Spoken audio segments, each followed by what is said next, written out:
Oggi presentiamo una ricetta all'interno del libro Riso all'italiana di Italia Squisita, insieme ad altri 100 chef che hanno interpretato il riso alla loro maniera. Io faccio un risotto cacio, pepi e sesami, un omaggio a Roma, alla tradizione, ma che prende spunti e viaggia verso mete lontane.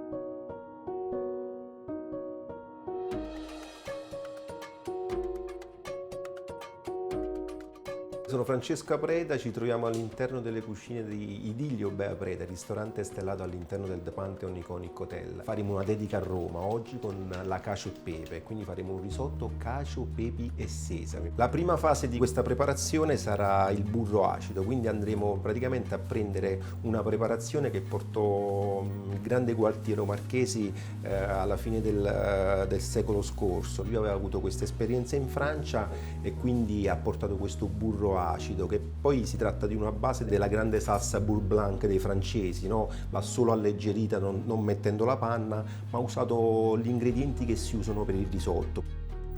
Preparazione molto semplice, si tratta di prendere una cipolla,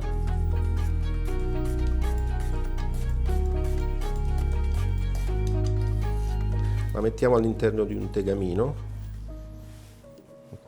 e poi ci andiamo a mettere del vino bianco e dell'aceto di vino bianco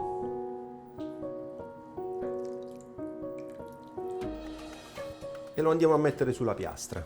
Che cosa succederà in questo modo? Noi andremo a ridurre tutto il liquido che è presente nel tegame, la cipolla assorbirà tutta l'acidità del vino e dell'aceto e quindi avremo una giurina di cipolla molto acidula e poi vi svelerò il passaggio successivo. Che cosa rende importante una cacio e pepe?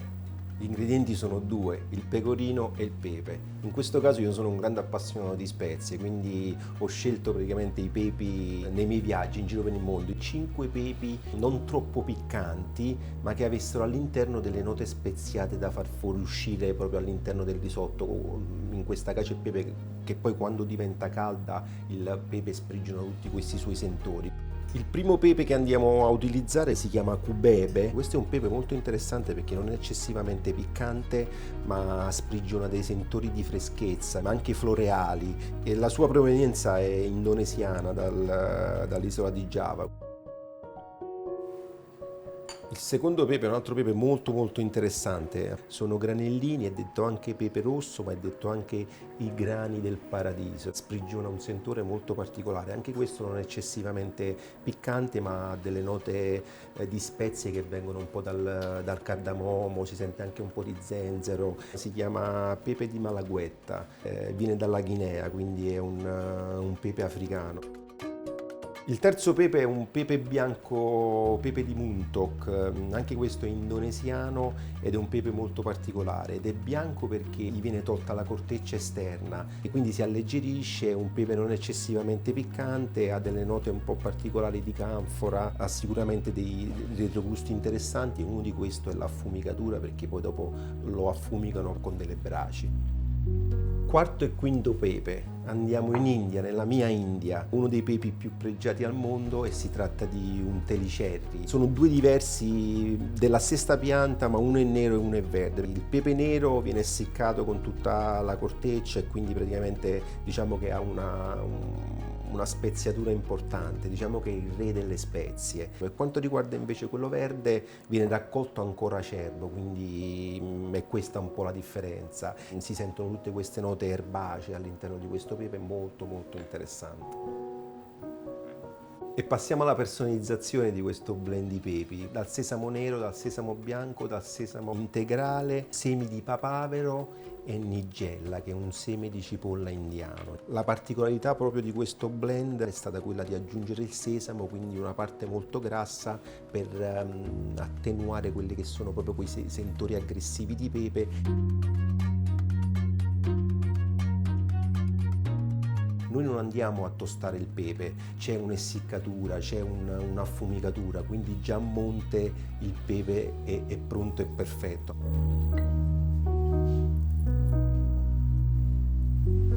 Pepe di Malagueta, pepe verde di Telicerri,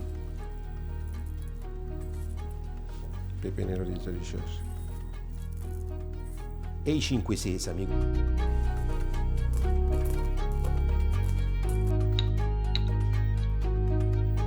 Mentre sto pestando il mio blend, vediamo che è asciutta completamente l'acqua all'interno del tegame e andiamo ad aggiungere il burro. Questa è un'operazione che viene fatta con la cipolla calda che ha assorbito tutta l'acidità del vino e dell'aceto e viene fatta lontano dal fuoco, perché la cipolla calda poi farà sciogliere lentamente in questo modo tutto il burro che andiamo ad aggiungere.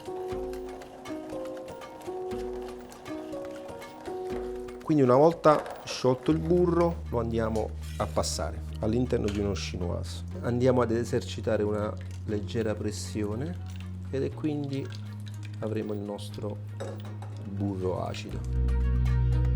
Inserire un burro acidificato è molto interessante perché comunque va a equilibrare quelli che sono i sentori di grassezza all'interno di questo risotto e di questa preparazione, quindi questo è uno dei passaggi fondamentali per la buona riuscita del risotto. Lo andiamo a versare in una ciotolina, lo depositiamo all'interno di un frigorifero perché si deve solidificare e deve essere freddo. Passiamo nel cuore della preparazione, quindi adesso iniziamo a preparare il risotto. In questo caso usiamo uno scalogno per avere una base per la tostatura del riso. Lo andiamo a coprire con l'olio extravergine di oliva e lo mettiamo un po' sulla piastra. Lo facciamo proprio giusto friggicchiare leggermente e lo andiamo ad aggiungere. È inutile dirlo che la scelta del riso è fondamentale per una buona riuscita della ricetta. Noi utilizziamo il Carnaroli autentico, riserva San Massimo. Vi voglio solo far vedere la perfezione poi del riso, percentuale di chicchi rotti veramente pari quasi allo zero, quindi fondamentale in modo che ogni chicco assorbe il suo sentore, abbia la sua cottura e sprigioni il suo amido. Per questa preparazione io ho pensato a un brodo di gallina, però la cosa interessante è che per dargli una tonalità di bianco e dargli dei sentori un po' diversi lo andiamo ad addizionare al latte, quindi faremo un 50% di brodo di gallina e un 50% di latte.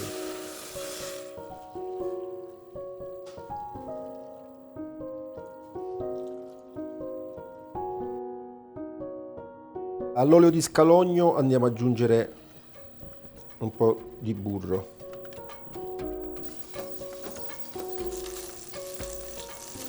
Una volta sciolto aggiungiamo il riso.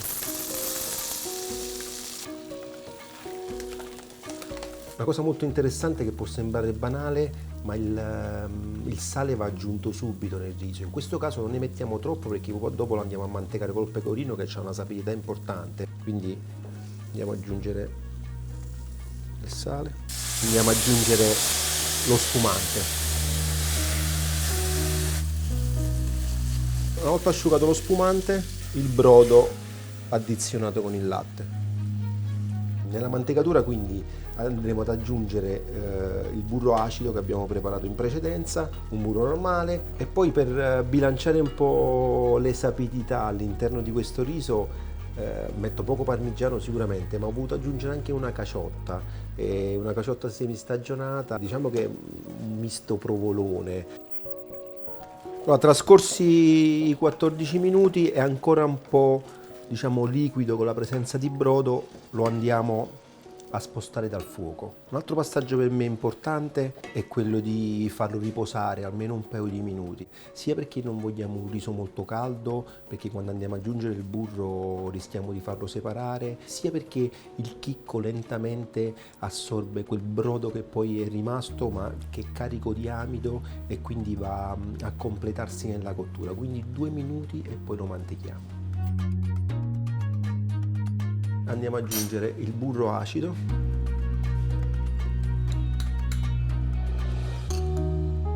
il burro normale, poco parmigiano, tanto pecorino, tanto, non abbiamo paura.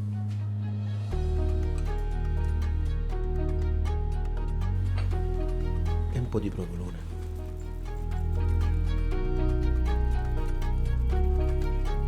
E andiamo a mettere anche qualche goccia ancora di spumante, che lo renderà ancora più fresco. Agitiamo questo riso, facciamo fare un po' l'onda, come si suol dire, e quindi andiamo a far fuoriuscire l'ultimo amido che si va a mescolare con il pecorino, il burro. Questo è il giusto grado di cremosità per la mantecazione di un riso.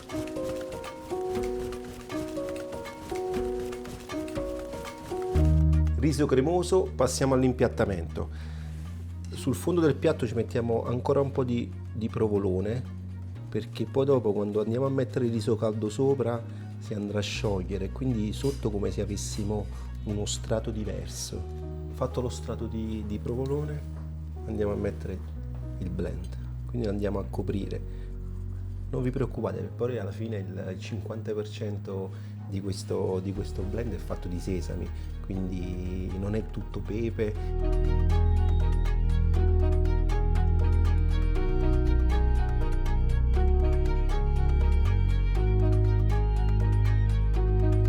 Andiamo a battere in modo che aderisca su tutto il piatto.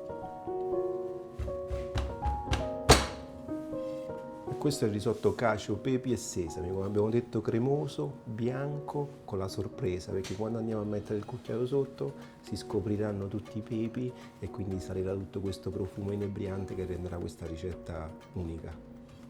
Sono partito da Roma con una ricetta tradizionalissima, quale la cacio e pepe, intoccabile e difficile da eseguire, ma sono in viaggio perché sono in Indonesia, sono in India, sono nei paesi che ho adorato e toccato con mano.